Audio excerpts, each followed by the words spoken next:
আসসালামাইকুম ভাই বন্ধুরা, সকলেই ভালো আছেন। চলে আসলাম নরসিংদী শাপলা চক্কর।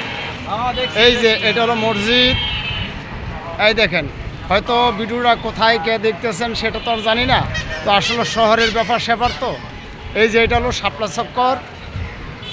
ইনশাল্লাহ আসলাম অন্য একটা কাজে, তো মনে করলাম যে আমার ভক্তবিন্দু যারা যে এখানে আছেন সকলেই যেন এখানের একটা ভিডিও পায়।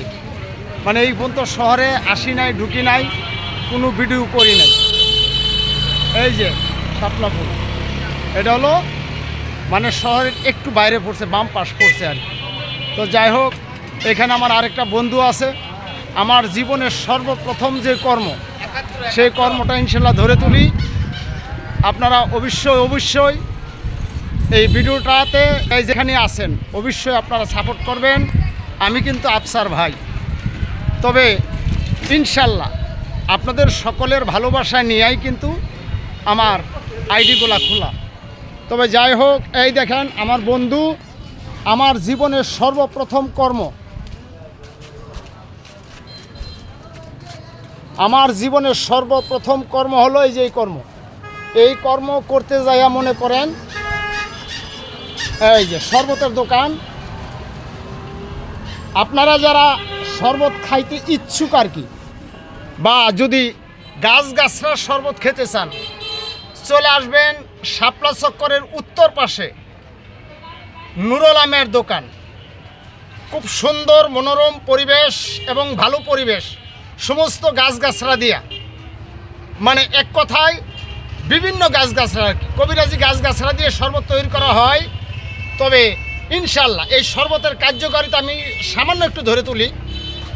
ঠেলাঠেলি করেন না ভাই, এখানে থাকেন, ঠেলাঠেলি করি না। ঠেলাঠেলি করলে কিন্তু ভিডিওটা দেখতে পারবেন না। মানে কাজের কথা, দরকারি কথা এখানে যা কিছু আছে। এক কথা হলো আল্লাহর তৈরি করা ওষুধ দিয়ে ওনারা খালি শুধু ডাইরেকশনটা নিজে হাতে করে। ওনার বাড়ি তেলিয়াগ্রাম এবং পুরা নরসিংদী জেলার ভিতরে সর্বপ্রথম এর বাবা এই শরবত আবিষ্কার করে। ওনার বাবার ছাত্র আমরা অনেকে আছি কিন্তু। তবে যাই হোক, এই দেখেন সমস্ত গাছগাছরা দিয়ে তৈরি।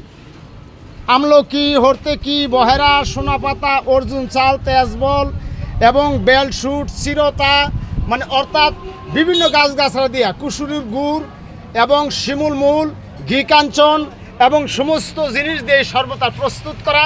অবশ্যই আপনারা আসবেন শরবত খাইতে। এই দেখেন, হ্যাঁ খাইলেন কি জীবনে? এই দেখেন অ্যালোভেরা, যেটা বিশ্বের ভিতরে এক নামে পরিচিত অ্যালোভেরা। এটা খাইলে এক কথায় মানব দেহের জটিল ও কঠিন রোগের কাজ করে থাকে। তবে খাওয়ার মতো খেতে হবে খালি বন্ধুরা, একদিন খাইলে কিন্তু হবে না। বুঝেন না আমি কি বলছি? একদিন খাইলে না, নিয়মিত খাবেন। তবে যাই হোক, ভিডিও আর লম্বা করলাম না। অবশ্যই আপনারা শরবত খেতে চলে আসবেন নুরুল আমের দোকান। জি, শাপলা চক্করের, অর্থাৎ শাপলা চক্কর হইতে রেল স্টেশন যাইতে একবারে বাম পাশে, চক্করের পাশে বাম পাশেই শরবত পাবেন। ইনশাল্লাহ খাবেন। এটা প্রস্রাব পায়খানা ক্লিয়ার রাখে, হজম শক্তি ভালো রাখে, মুখে রুচি আসে, আম পিত্তর জন্য সুন্দর কাজ করে। সবাই ভালো থাকবেন, সুস্থ থাকবেন। অবশ্যই ইনশাল্লাহ ভালো থাকবেন। আল্লাহ হাফেজ।